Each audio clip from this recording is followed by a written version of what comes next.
Bienvenue dans la rétrospective de la période des questions. Ici Donna Skelly, présidente de l'Assemblée législative de l'Ontario. Attachez vos ceintures, en route pour 1986. L'année où Microsoft est entré en bourse et l'Oprah Winfrey Show a commencé. L'époque où Wayne Gretzky était au sommet avec les Oilers d'Edmonton, où il a battu son propre record de la LNH de plus d'aides et de plus de points en une saison. Des records qu'il détient toujours aujourd'hui. Mais maintenant, écoutons ce dont la Chambre débattait à l'époque.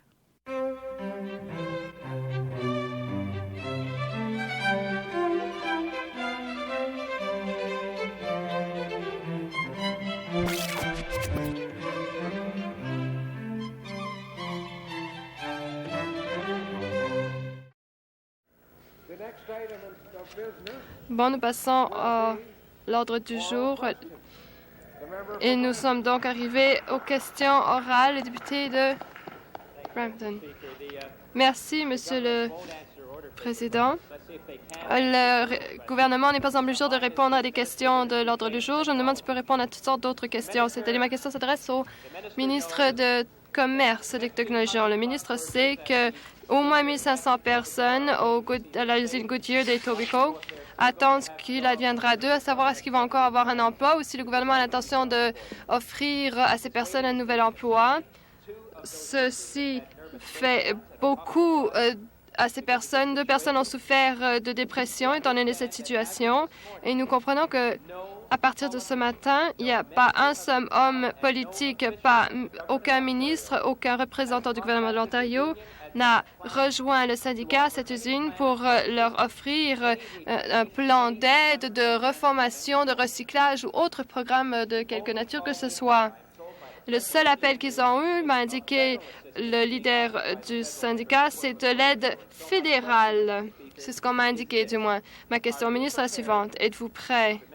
Monsieur le ministre a indiqué à ses travailleurs et aux députés de cette Chambre maintenant ce que vous avez l'intention de faire pour la possibilité d'emploi ou la reformation de ces 1500 employés. Monsieur le Président, nous supposons que tout simplement que ces emplois ne sont pas encore perdus et nous essayons encore d'avoir des pourparlers avec la compagnie pour voir ce que nous pouvons faire. J'ai écrit à M. Robert E. Merker, le président et le PDG de la compagnie, et je lui ai demandé de la possibilité de rouvrir une autre usine et s'ils allaient peut-être reporter la date de fermeture. Il y a également d'autres situations qui ont été discutées par moi-même, nos représentants du ministre du Travail et moi-même. Et nous allons voir ce qui se passe si ces congédiements ont lieu supplémentaires.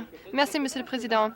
Le ministre ne pense-t-il pas que les travailleurs ont le droit de savoir quels sont vos plans et ce que vous avez l'intention de faire pour eux? J'aimerais vous lire une citation brève, Monsieur le Président. C'est Dave Burrow, le président du syndicat. Il a dit, si l'on compare la situation aujourd'hui à la situation qui existait en 81, lorsque cette usine a été menacée de fermeture, M. Burrow a dit qu'en 81, le gouvernement est venu tout de suite proposer des bonnes idées et des situations financières qui ont accusé un revers de la situation.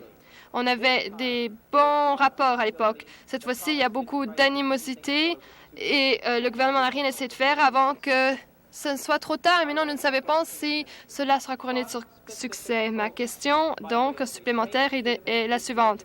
Quel service de reformation, de nouvelles possibilités d'emploi est-ce que le ministre va faire? Vos bonnes augures ne suffisent pas. Qu'est-ce que vous avez concrètement fait? Ce sont des discussions. Nous en avons parlé avec les représentants. Et je pense que nous allons avoir des pourparlers encore avec le syndicat. Oui, mais je suis obligée de croire le chef du syndicat, c'est-à-dire qu'il n'a rien entendu de vous. Ma dernière supplémentaire est la suivante. D'après le plan de reformation qui s'élève à 100 millions de dollars, qui a été annoncé à cet automne par un ministère chez vous, on a compris que, entre autres, il y a un programme de recyclage pour les anciens employés est terminé et le seul programme qui s'offre à ces employés de longue date sont des plan offert par la compagnie. Or, avec ces gens-ci, ce n'est pas le cas ou nous craignons fortement que ce ne sera pas le cas. Avez-vous instauré une stratégie ainsi qu'un programme de formation pour que les employés plus âgés puissent retrouver du travail? Ceci a bien fonctionné autrefois. Pourquoi ne seriez-vous pas à le faire cette fois-ci pour que ça fonctionne à l'avenir? Comme j'ai indiqué auparavant, nous allons examiner toutes les possibilités qui s'offrent à nous pour essayer de maintenir cette usine ouverte et nous sommes en train de discuter de toutes ces questions avec les représentants des deux côtés. Nouvelle question, le député de Cochrane Sud. Merci, Monsieur le Président. Le ministre examine les possibilités pendant que les travailleurs se font congédier. Voilà donc la réalité de ce gouvernement. Votre question au ministre. Monsieur le ministre, le Président, j'ai une question qui s'adresse au ministre du Commerce, que l'on connaît également comme le ministre de la désindustrialisation de l'Ontario. Ceci traite d'une question de l'industrie forestière en Ontario. Le ministre peut tout indiquer à cette Chambre, parce qu'il a passé cette question sous silence pendant fort longtemps maintenant. Est-ce qu'il peut indiquer à la Chambre quels sont les documents qui ont été déposés avec le département de commerce à Washington et exactement quelle est la position de l'Ontario concernant les mesures compensatoires? Quels sont les éléments dont vous discutez? Quels sont les documents que vous avez déposés? Premièrement, j'aimerais indiquer, comme je l'ai indiqué hier aux députés, je ne pense pas qu'il y ait eu autant d'usines qui ont été établies ici en Ontario que depuis 1 an et demi. Le trésorier vient de me mettre à jour que nous avons 157 000 nouveaux emplois qui ont été créés dans cette province depuis 1 an. Et voilà donc la situation très bonne de la province. Et comme j'ai indiqué déjà au sein de cette Assemblée, nous venons juste de passer par le processus de vérification et les gens du département de commerce sont ici. Nous œuvrons étroitement avec eux et nous pensons que nous avons soulevé les questions qui sont pertinentes ici. Les audiences qui auront lieu le 4 décembre auront des représentants de l'industrie et si nous n'avons pas d'accord, nous allons faire un suivi de cette histoire avant la date de tombée du 14 décembre.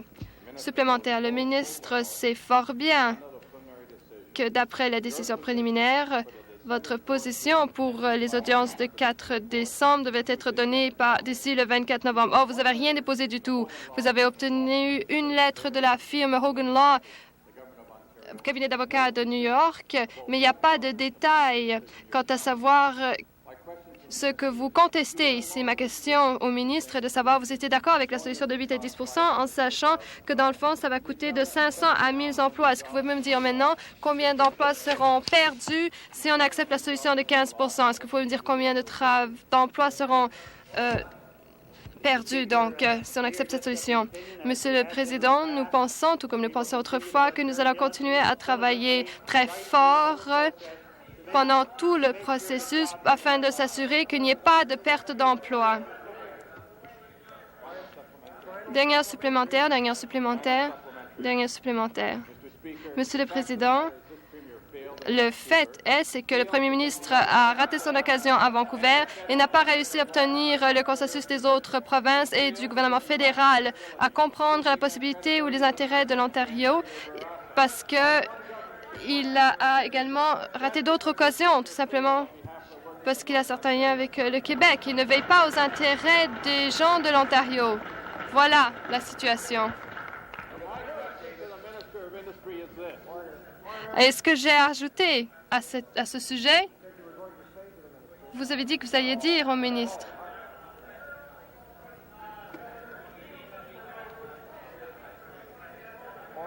À l'ordre.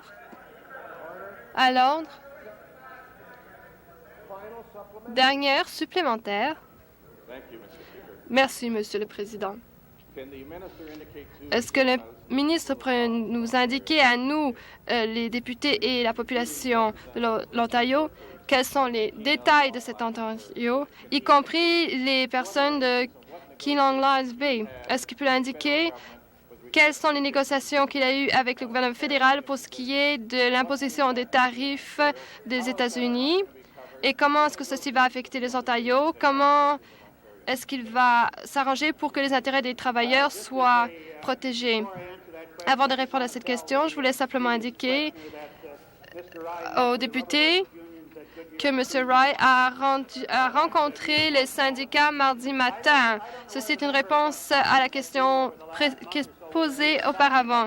Je ne sais pas où se trouvait le député de Cochrane Sud pendant que nous discutions de ces questions. Tous les jours, on le retrouve aux journaux, à la télévision. Tous les jours, on sait ce que le premier ministre fait pour protéger les Ontariens. Laissez-moi vous lire quelque chose. Vous pensez peut-être que c'est le cas, que vous n'êtes pas content parce que vous vous trouvez être un député d'en face. Ici, nous avons une lettre du EBE Forest Products Limited. En tant que l'un des principaux producteurs forestiers, nous aimerions vous remercier pour votre position à l'égard des droits compensatoires pris par les États-Unis.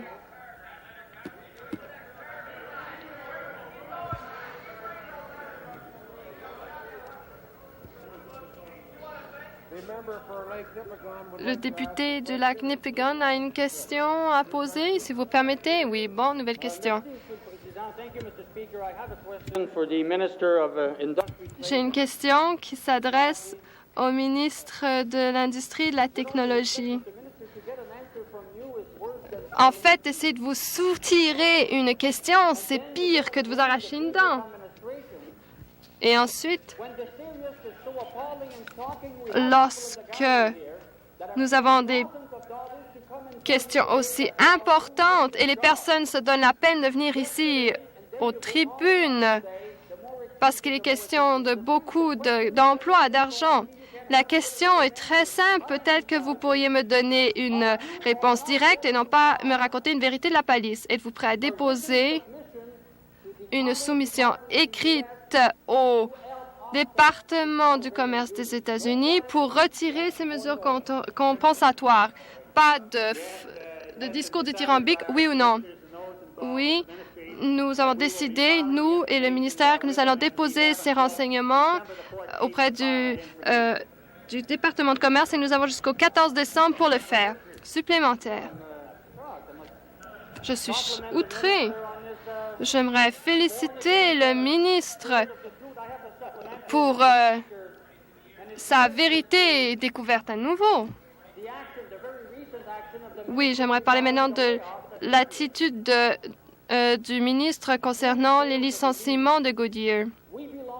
Nous sommes partie du 2e Ontario. Vous n'avez pas encore agi pour protéger nos emplois. Vous allez tel un mendiant pour sauver les emplois du Sud, mais vous n'avez rien fait. Vous-même n'avez rien fait pour les gens du Nord. Allez-vous promettre aujourd'hui à Kimberly-Clark, parce que les employés ne pensent pas que la situation soit si rose, que l'on mène une enquête auprès de Kimberly-Clark et que ensuite, grâce à cette enquête, on pourra obtenir une garantie de la part de la compagnie que ces emplois soient maintenus. Je crois que le député sait que cela est une question qui nous tient, que nous tenons cher à notre cœur. On en a parlé cet après-midi.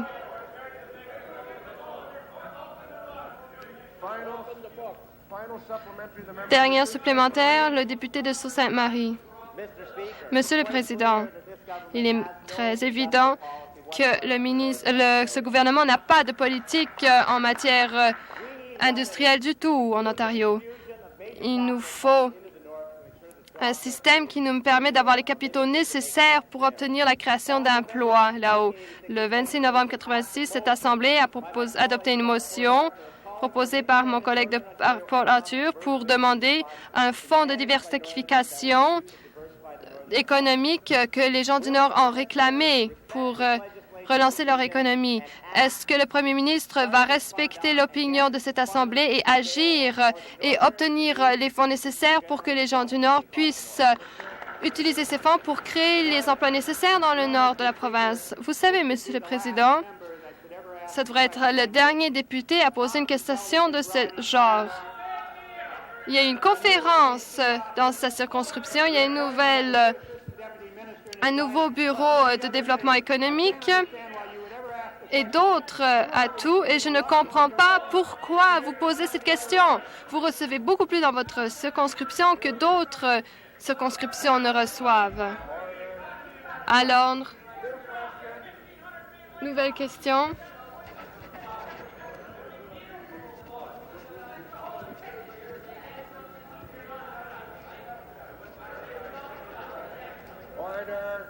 À Londres. À Londres. Nouvelle question.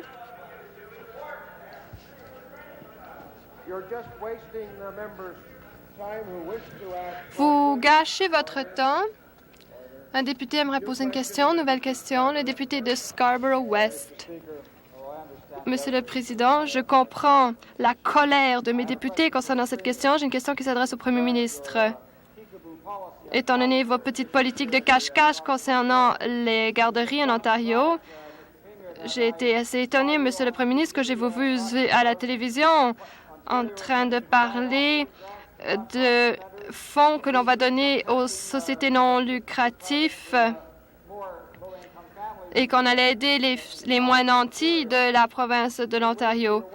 Nous attendons votre livre blanc. Ça fait déjà depuis le printemps dernier que nous l'attendons. Le ministre des Affaires sociales n'avait rien à dire non plus à la coalition des garderies de l'Ontario à l'automne. Pourquoi est-ce que vous ne faites rien? Quand est-ce que vous allez formuler votre déclaration au sein de l'Assemblée? Est-ce qu'il va falloir attendre encore un autre 6 mois avant que vous n'agissiez? Monsieur le Président, nous discutions des questions féminines. Et il ne s'agit pas uniquement des questions féminines, ici des questions de garderie. Il s'agit plutôt de garde d'enfants. Comme vous savez, l'Ontario a encore beaucoup de chemin à faire concernant les politiques de cette nature. Et le ministre a fait un effort soutenu, un travail soutenu au cours de ces derniers temps dans cette direction. Nous croyons aussi qu'il faut une stratégie nationale avec la collaboration des gouvernements provinciaux et du gouvernement fédéral. Et vous êtes certainement au courant, étant donné votre grande connaissance de la situation, quelles sont les implications de ce genre de choses. J'ai essayé d'inviter mes collègues mes homologues d'examiner la question financière. En ce moment, nous sommes en train de voir cette question et ceci constitue un grand pas à l'avant, comme je suis sûre que mon député voudra le reconnaître en Chambre.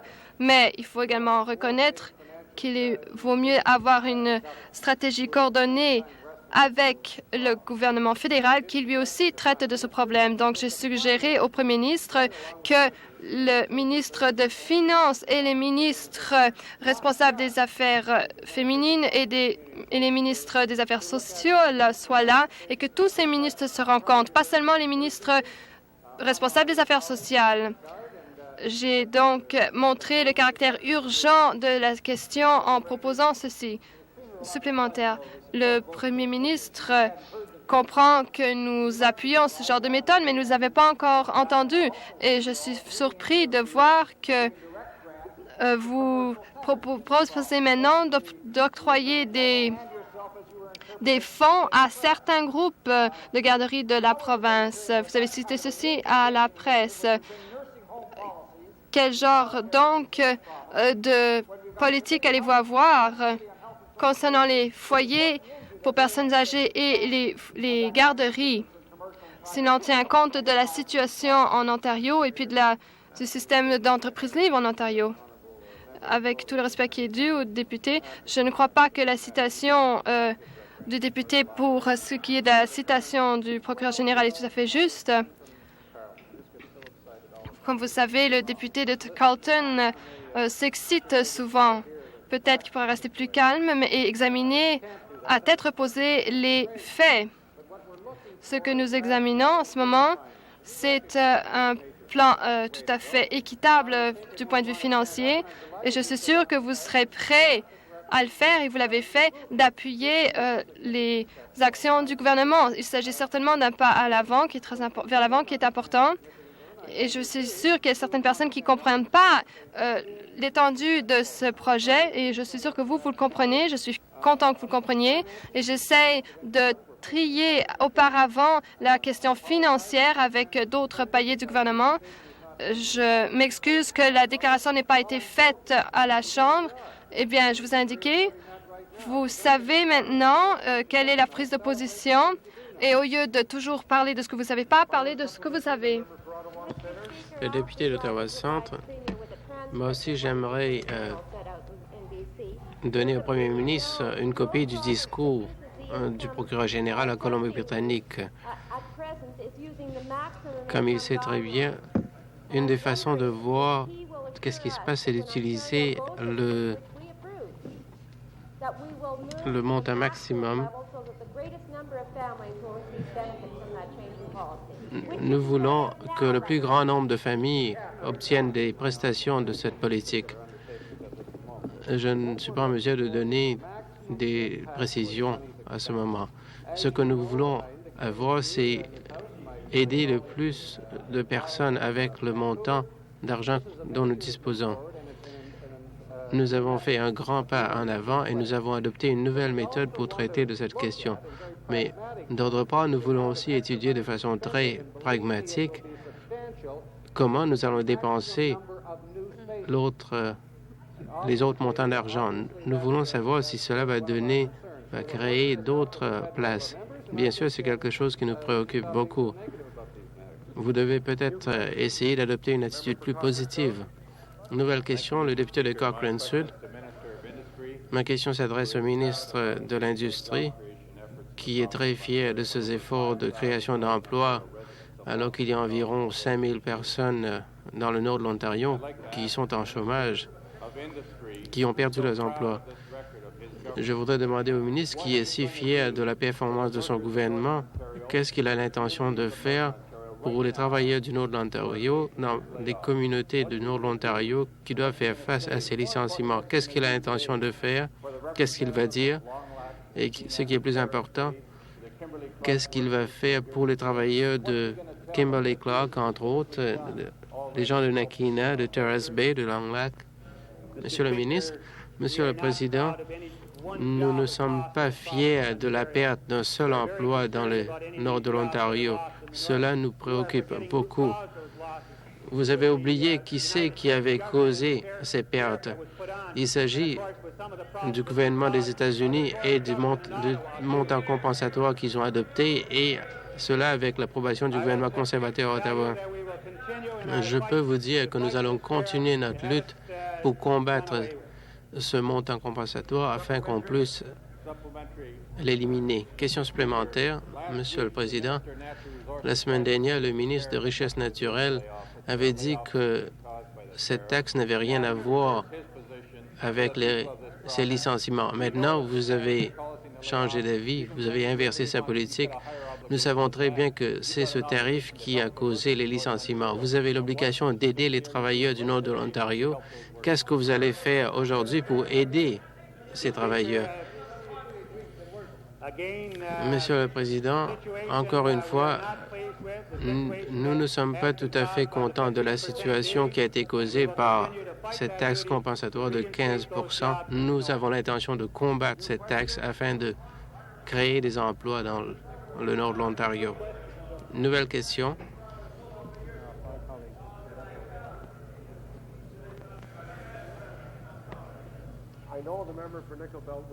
Je sais que le député de Nickel Belt a une question à poser. Nouvelle question. Je voudrais remercier mes collègues de cette occasion, Monsieur le Président. Ma question s'adresse au ministre des Richesses naturelles à propos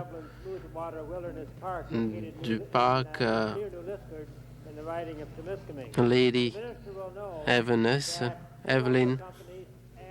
Le ministre doit savoir qu'il y a deux compagnies et son ministère sont en faveur de la construction d'une route entre l'autoroute 560 et l'autoroute 11.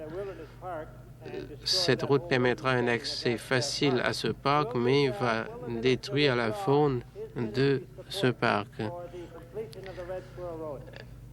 Est-ce que le ministre peut nous donner d'autres informations sur la construction de cette route? Je veux d'abord répondre à cette question en disant que nous n'avons pas l'intention de cesser la construction. Ce que nous faisons là est très constructif. Il y a eu une évaluation de cette région qui est très importante à la population de cette région et au gouvernement de l'Ontario. J'aimerais rappeler aux députés que j'ai fait quelque chose qui est assez important pour les parcs de cette province en assurant que la péninsule de Bruce soit préservée, et cela avec l'accord du gouvernement fédéral par le ministre Don McMillan. C'était quelque chose de très important, une initiative que nous avons prise. Question supplémentaire. Construire un nouveau parc en tuant un ancien ne signifie pas vraiment de progrès. Le ministre de Richesse naturelle doit savoir que l'Organisation internationale pour la conservation de la nature et des ressources avait inclus ce parc dans la liste comme un des parcs en voie de disparition dans le monde. Le ministre de Cochrane Nord ne sait pas de quoi il parle. Dans cette région,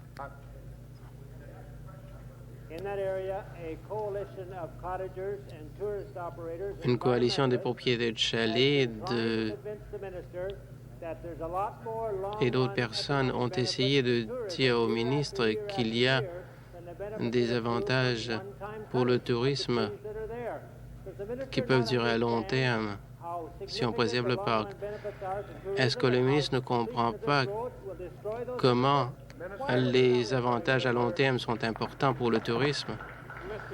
Monsieur le Président, bien sûr, j'apprécie ce que l'honorable député nous dit, mais je dois répéter, c'est une des rares occasions dans la province de l'Ontario où on a eu une évaluation sur l'environnement avant la construction d'une route. Toutes les parties intéressées pourront exprimer leur opinion. Et j'avais parlé de 100 000 $. Je vais dépenser 100 000 $ pour participer à cette évaluation. Je crois que c'est très important, très significatif pour la population de l'Ontario. Le député de Brampton, Monsieur le Président, j'ai un certain nombre de personnes dans mon comté qui, après avoir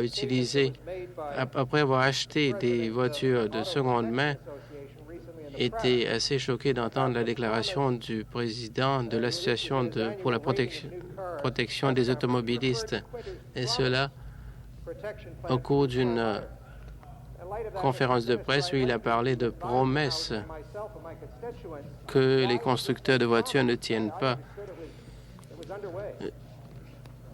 Je me demande ce que le ministre en pense. Le député parle d'un projet, d'un régime où nous pouvons protéger les gens qui achètent des voitures d'occasion. Vous devez savoir qu'en septembre, nous avons adopté un nouveau programme pour protéger ceux qui achètent de nouvelles voitures. Je peux dire que maintenant, nous allons procéder avec un programme pour protéger les acheteurs de voitures usagées. Le député de Carleton-Grenville, si vous voulez bien prêter oreille à ce qu'il dit. Merci, Monsieur le Président. J'ai une question destinée au solliciteur général. En 1978, j'étais membre du comité de la procédure où on étudiait les activités de M. Cook. George Cook, vous vous rappelez qu'il avait téléphoné à un avocat de la Couronne au nom d'une personne qui recevait de l'assistance sociale, qui venait tout juste d'arriver, et à plusieurs reprises avait menacé de se suicider dans le bureau du comté. On avait dit que le ministre devrait démissionner à cause de l'interférence de notre principal officier de l'ordre avec le système de justice. Vous vous souvenez que M. Kerr avait démissionné à la suite de cette affaire. Pensez-vous que ce soit pas raisonnable que les députés de l'opposition vous demandent de démissionner quand vous avez violé la loi et que vous faites l'objet d'une enquête policière pour votre conduite? Je ne vois pas la comparaison. et je ne le considère pas approprié. Vous avez déjà une enquête en cours sous les auspices du procureur général et je vous dirais que la conclusion est assez prématurée. Il y a environ un mois, des centaines des étudiants de l'Université Queen's étaient arrêtés ou condamnés à payer une amende pour des violations après une fête. La police devrait prendre des mesures immédiatement. Est-ce que vous êtes au-dessus des lois ou est-ce que votre cas est assez différent? Si tel n'est pas le cas, alors pourquoi est-ce que vous ne faites pas la chose honorable et démissionnez? Monsieur le Président, j'ai déjà dit auparavant que je n'ai pas l'intention de démissionner à la suite de cette affaire. Et s'il y a des changements, je veux le dire moi-même. La comparaison avec les étudiants de l'université, je crois, on a vérifié combien de personnes étaient vraiment inculpées et on verra que le nombre est bien inférieur que celui indiqué par l'honorable député. Nouvelle question. À l'ordre.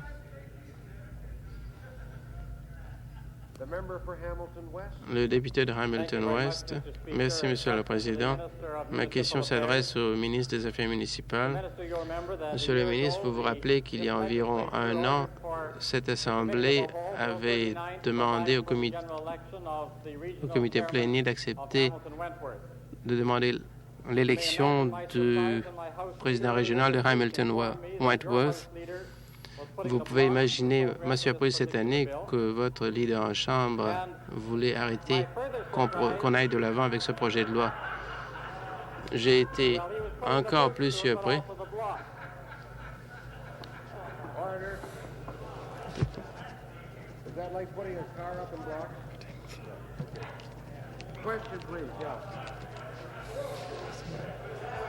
Question, s'il vous plaît. Question. Mr. Speaker, in light of the intense interest compte tenu de l'intérêt dans ma région concernant le progrès de ce projet de loi, est-ce que le ministre voudrait bien m'expliquer le statut de ce projet de loi et ce qu'il entend faire? Eh bien, Monsieur le Président, je peux dire, comme j'ai dit à l'honorable député à plusieurs occasions, j'ai accordé mon appui à ce projet de loi au cours de la première et deuxième lecture. J'ai l'intention d'appuyer le projet de loi 39 pour la troisième lecture. À ce moment, nous savons c'est un problème à propos de ce projet de loi. Il s'agit des problèmes techniques tels que la méthode de l'élection de ce président régional. Et il y a un autre problème technique, on peut dire.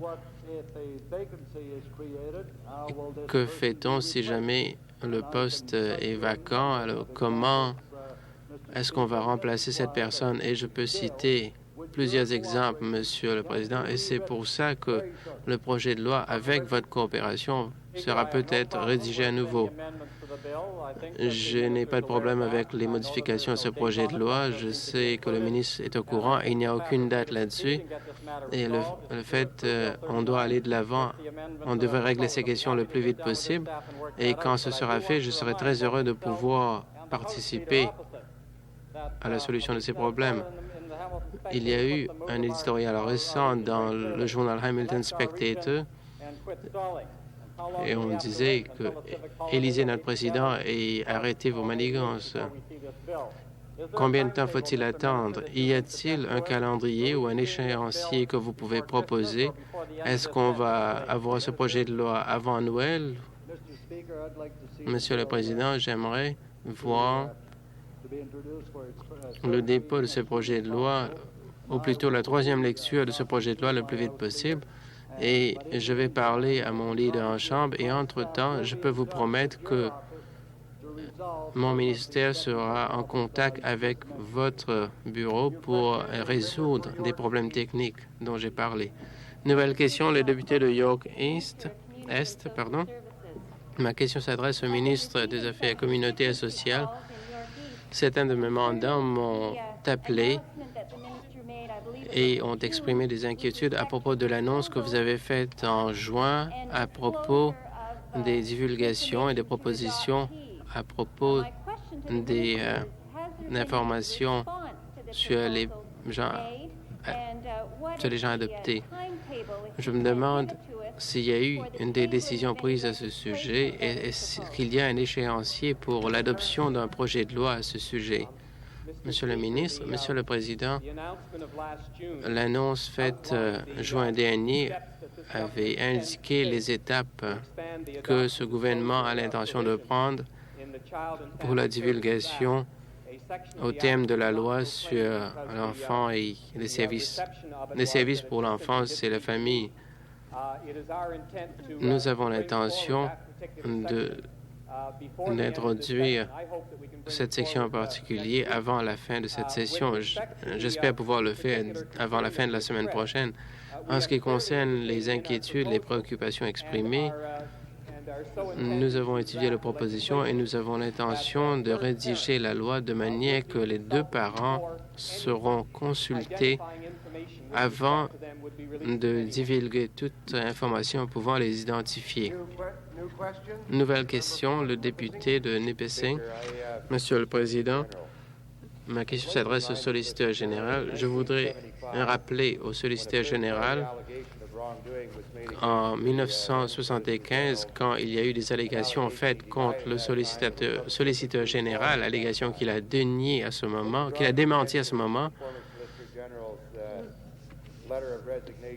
il y a eu la lettre du solliciteur général où il avait dit « Je suis tout à fait sûr, tout à fait conscient du fait qu'il ne peut pas y avoir d'allégations à mon égard qui ne reflèteraient pas sur l'application de la loi.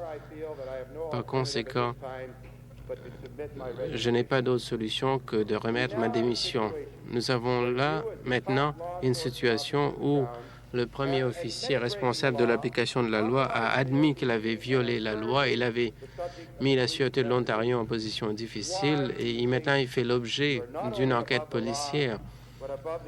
Pourquoi pensez-vous que vous êtes au-dessus de la loi et au-dessus de l'intégrité de cette législature en continuant à être ministre? Monsieur le Président, si l'honorable député devrait vérifier ce que je dis, c'est que je n'ai jamais admis avoir violé la loi.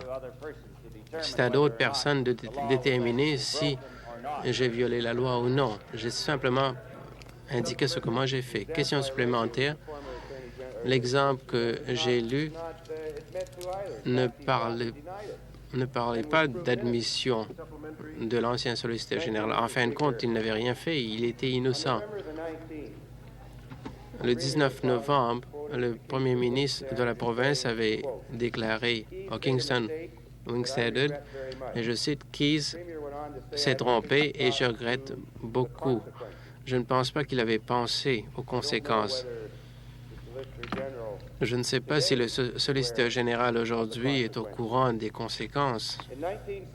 En 1975, encore une fois une citation, le député de Brant Oxford Norfolk, qui alors était le chef de votre parti, avait dit « Je promets l'intégrité au sein du gouvernement. » Fin de citation. En restant solliciteur général dans de telles circonstances, vous vous moquez de cette Assemblée et du système de loi dans cette province.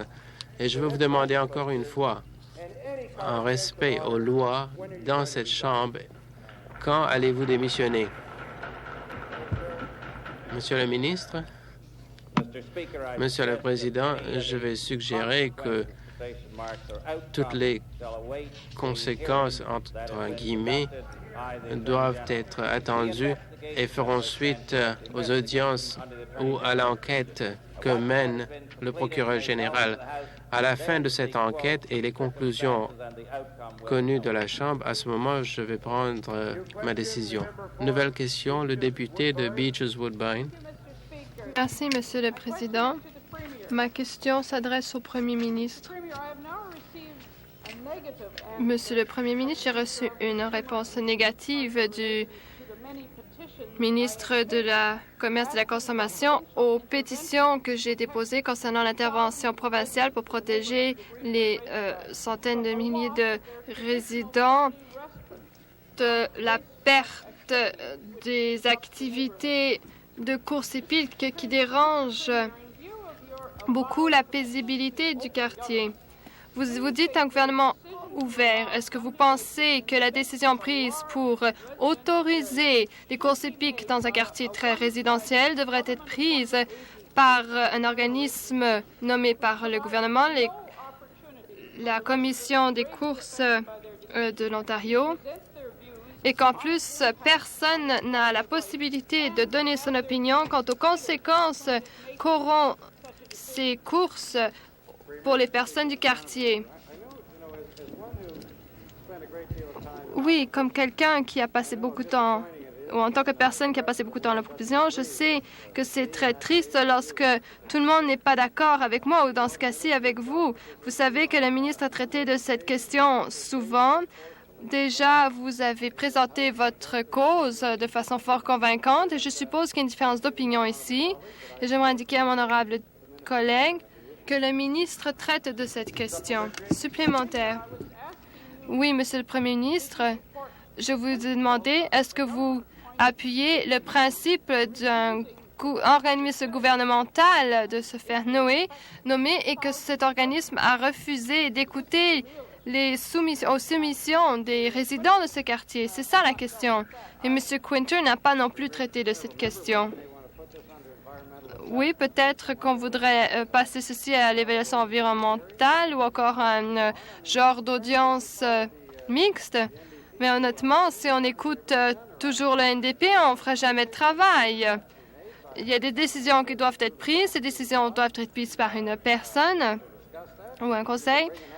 Vous pouvez peut-être proposer un projet de loi ici. Et si vous voulez que ce soit un projet de loi d'initiative parlementaire, c'est votre choix. Et je crois que dans ce cas-ci, le ministre a fait de son mieux étant donné les circonstances. Vous n'êtes peut-être pas d'accord avec les décisions de l'agence et vous ne pouvez pas me demander de simplement changer tout ça. Vous voulez savoir tout ce avec quoi vous êtes en désaccord, vous voulez qu'on en parle en chambre. Eh bien, c'est une perte de temps. Mon honorable député se rendra compte que si tout le monde le faisait, personne ne serait en mesure de gouverner, même le NPD. Nouvelle question, le député de Brampton. Récemment, dans mon bureau, dans ma circonscription, je crois que les gens de Brampton sont intéressés par cette question. Récemment, dans la ville de Brampton, dans mon bureau, donc, la question s'adresse à quel ministre? Des infirmières sont venues me voir et elles voulaient mettre sur pied un institut avec une éducation sur le bien-être. Je ne suis pas sûre si c'est le ministre de la Santé ou le ministre en charge des personnes handicapées. Je ne suis pas sûre. Mais dans un des rapports, on a traité de cette question de bien-être et j'aimerais savoir si on a fait quelque chose depuis. Et j'aimerais savoir quelles sont les démarches prises en vertu de ce rapport. Au ministre de la Santé? Non. Au ministre en charge des affaires des personnes handicapées? Je m'excuse.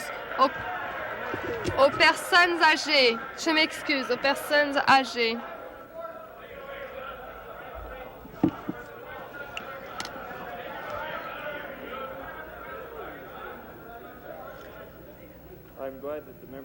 Je suis heureux de voir que les gens d'en face sont aussi intéressés que mes collègues au bien-être, Monsieur le Président.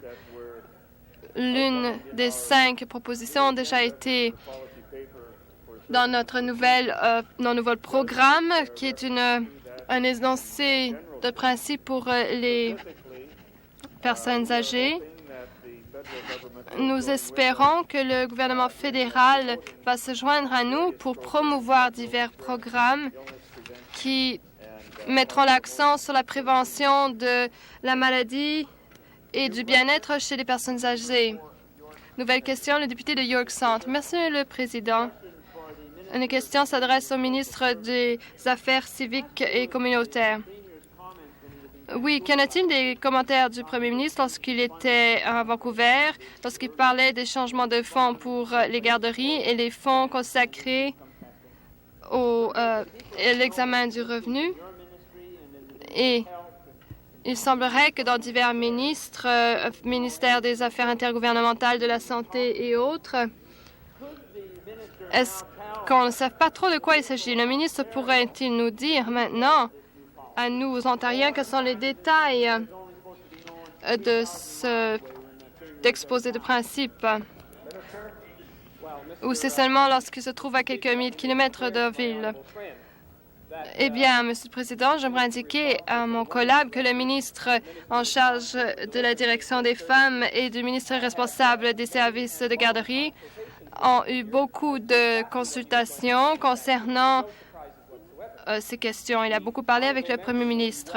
C'est important, nous le savons. L'honorable député sera au courant de cette situation parce que déjà, j'ai répondu à des questions posées par lui-même et d'autres députés que deux des initiatives sur lesquelles nous voulons agir traitent justement de l'examen sur le revenu. Et le député saura que nous voulons le faire parce que le Premier ministre a clairement indiqué auparavant que nous voulons séparer la question des garderies de la question des services sociaux. Le député saura également que le procureur général, pour ce qui est de l'équité salariale, a clairement indiqué que certaines garderies ne seraient pas directement affectées par cette nouvelle loi. Et l'une des façons que nous voulons aider les travailleurs en garderie et à augmenter leur salaire, c'est justement par les octrois directs. D'autre part, le député saura que nous avons clairement indiqué que nous voulons être en mesure de venir en aide aux familles à revenus moyens ou donc de la classe moyenne qui n'ont pas le droit à ces subventions. Et par le truchement de cet examen de revenus, nous serons en mesure d'en faire. Par conséquent, toutes les initiatives dont a parlé le Premier ministre et indiqué que la province allait les prendre sont tout à fait conformes à ce que nous disons depuis ces derniers mois supplémentaires. Monsieur le Président, ils n'ont pas dit grand-chose. Traitons maintenant d'une question bien précise, à savoir de ce de quoi vous parlez. Étant donné que vous parlez de l'examen du revenu comme étant une nouvelle possibilité, étant donné aussi les demandes d'enfants dont il est question ici, qu'allez-vous faire des enfants qui se trouvent dans les garderies commerciales où se trouvent 40% des enfants en Ontario en garderie? Manifestement, Monsieur le Président, c'est là l'une de nos préoccupations et nous entendons traiter de cette question. Et c'est l'une des questions qui a été soulevée auprès du Premier ministre. Et comme a indiqué mon député, à peu près 45% des garderies qui ont un permis sont des garderies à but lucratif. Par conséquent, si nous avons l'intention d'agir, il faut vraiment tenir compte aussi des places et du pourcentage qu'elles représentent. Nous ne pouvons pas du jour au lendemain créer quelques 50 000 places pour remplacer les places qui existent dans le secteur privé. Donc, nous devons tenir compte de cette situation et nous essayons de découvrir quelles sont les intentions du gouvernement fédéral à ce titre afin que nous puissions incorporer les intentions du fédéral dans notre politique à l'égard des garderies. Nouvelle question, le député de Welland-Thorold. Ma question au ministre du Commerce et de la Consommation pour ce qui est de la réponse qu'il a indiquée à mon collègue de Algoma plus tôt cette semaine lorsqu'il parlait de l'incapacité de certaines personnes de revoir les assurances responsabilités.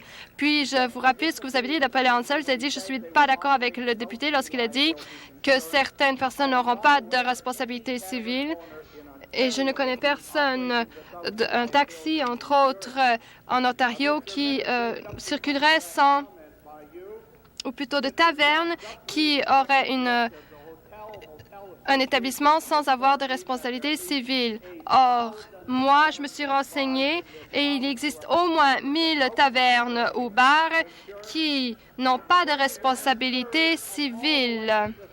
Et un tiers de ces établissements qui représentent qui vendent 50 % de la quantité d'alcool vendue en Ontario n'ont pas d'assurance non plus. La question est très simple que je vous pose, Monsieur le ministre.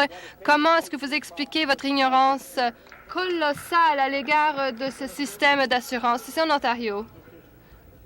Monsieur le Président, j'ai parlé d'assurance et ce que je voulais dire, c'est que les personnes qui ont appelé à mon ministère et aux assureurs, l'association des assureurs, il n'y a pas une seule personne qui n'a pas pu obtenir son assurance. Alors, ce qui s'est passé, c'est qu'il y a deux problèmes d'envergure auxquels le secteur d'assurance doit faire face. L'une, c'est l'assurabilité et l'autre, c'est la question de pouvoir se payer une assurance. Et il n'y a pas une seule personne qui a donc qui ne peut pas avoir accès à l'assurance. Il existe des problèmes et nous traitons de ces problèmes et beaucoup des réformes que nous adoptons sont conformes à des recommandations qui ont été mises de l'avant. Supplémentaire. Puis-je indiquer au ministre que c'est pas ça qu'il a dit, c'est qu'il ne connaissait pas une seule taverne qui fonctionnait sans avoir d'assurance responsabilité civile. Ma supplémentaire, la suivante, Monsieur le Président. Est-ce qu'il pourrait faire rapport du nombre des tavernes qui n'ont pas d'assurance-responsabilité civile? Oui, j'aimerais savoir si vous ne vous rendrez pas compte du risque que courent ces personnes, les personnes qui vont à ces tavernes qui n'ont pas d'assurance civile. Et est-ce que vous ne pouvez pas vous assurer qu'on ait des assurances abordables pour que toutes les personnes ici soient assurées dans cette province? Le ministre, Monsieur le Président, le député saura que c'est exactement le problème dont nous tenons compte. Il fallait plutôt parler de la question de disponibilité. C'est quelque chose que beaucoup de personnes nous ont dit qu'ils n'étaient pas en mesure d'obtenir des assurances, quel que soit le prix. Nous avons maintenant traité de cette question et maintenant nous passons à la question de l'abordabilité ou du caractère abordable de ces assurances. Nouvelle question. Le député de Algoma. J'ai une question qui s'adresse au ministre de la Santé. Pour ce qui est du rapport du vérificateur provincial, pages 56 et 57, le vérificateur a dit que la méthode d'affectation des fonds aux organismes de santé n'est pas équitable et n'aide pas du tout les services offerts dans le cadre des programmes. Même avec les fonds supplémentaires ou la procédure actuelle, c'est-à-dire d'avoir certains fonds ou une limite d'affectation des fonds de 6 % pour 4 ans, n'a pas su donner les fonds nécessaires aux organismes. Est-ce que vous pourriez indiquer ce que le ministre de la Santé a l'intention de faire pour aider les organismes de santé dans l'Est, le Nord et les régions rurales de l'Ontario pour qu'elles puissent rattraper les centres équivalents dans les centres urbains de l'Ontario afin qu'on puisse obtenir dans ces centres-là les mêmes services en matière de santé qu'on puisse obtenir dans les villes? Eh bien, je pense que les remarques du vérificateur sont basées d'après les différences qui existent dans notre province et certaines de ces différences existent suite à des décisions prises par divers conseils à différents moments concernant l'affectation de fonds affectés. Je serais d'accord qu'il existe des différences quant à la façon dont ces fonds ont été dépensés, mais également, il y a une certaine décision prise au niveau local. Et donc, les décisions prises au niveau local par le truchement de ces conseils vont accuser ces différences. Il faut tenir compte aussi du fait qu'il existe des programmes. Le député m'a posé une question concernant ce que nous faisions en ce moment pour traiter de cette question. Nous avons une augmentation ou un accroissement des programmes qui vont nous aider à réduire quelque peu certains de ces coûts. Et également, j'aimerais indiquer, Monsieur le Président, aux députés, que même si les questions tiennent compte des différences entre milieu urbain et milieu rural et entre le nord, le sud et l'est ou le sud de l'Ontario, qu'il existe aussi des différences entre divers centres urbains et entre divers conseils de centres urbains. Par conséquent, la question de fonds vis-à-vis des conseils. Nous sommes en train d'étudier cette question et je puis dire à l'honorable député, Monsieur le Président, par votre truchement et au public et aux députés, qu'il y a beaucoup de problèmes qui affectent cette inéquitable répartition des fonds. Nous y travaillons avec l'association.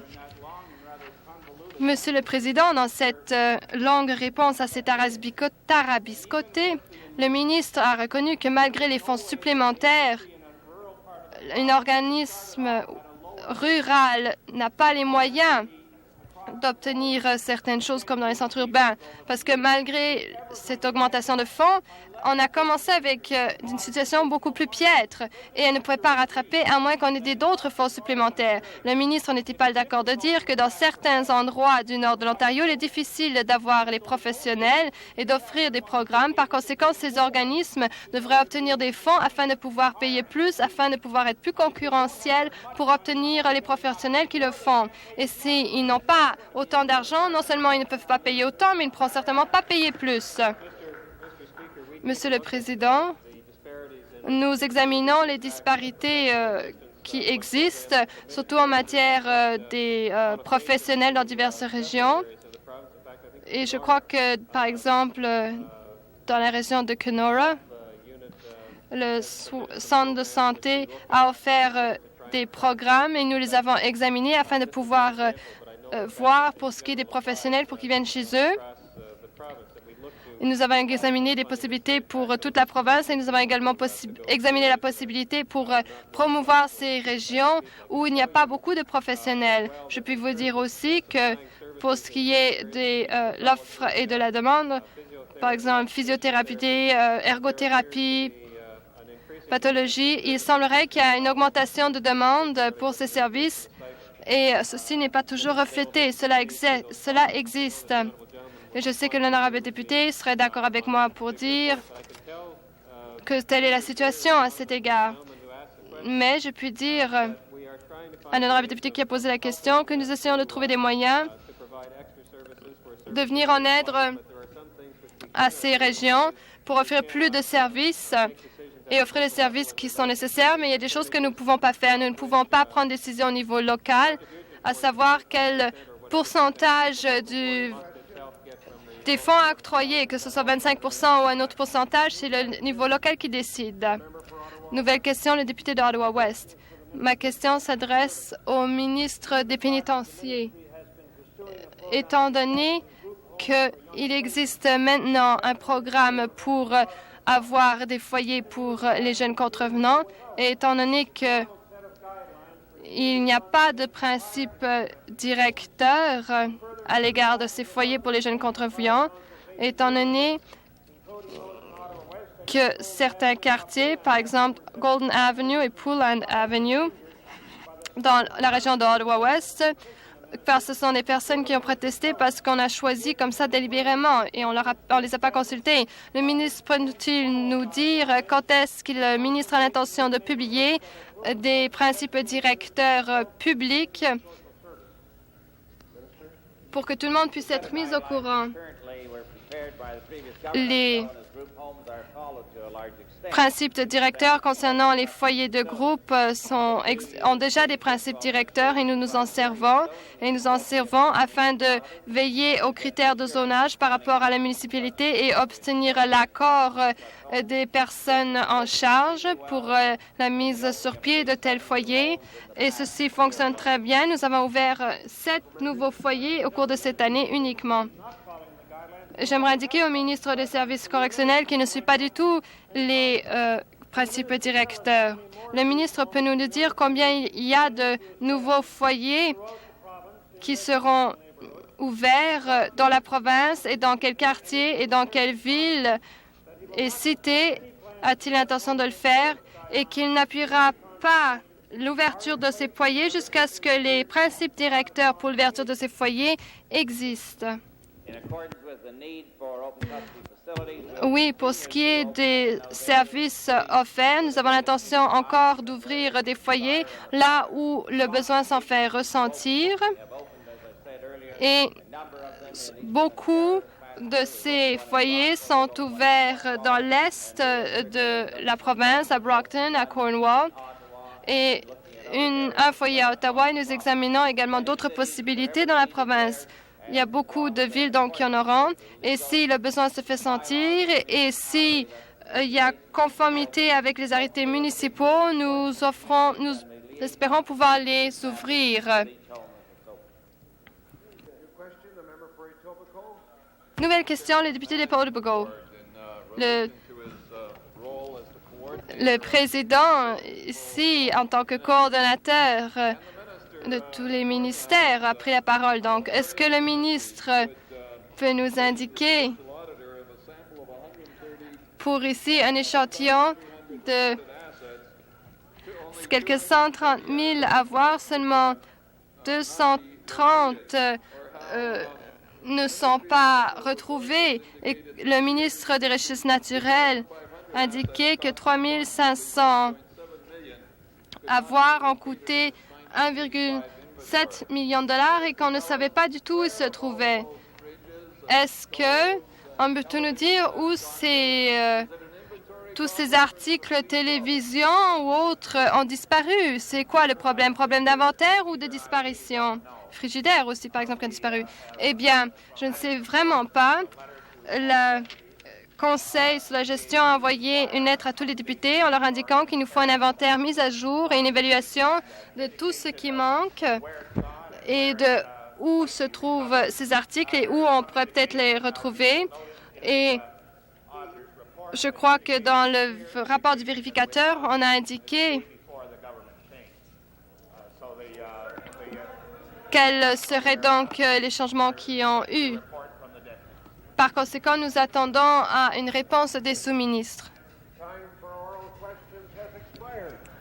Le temps pour les questions consacrées aux questions orales, je le regrette fort.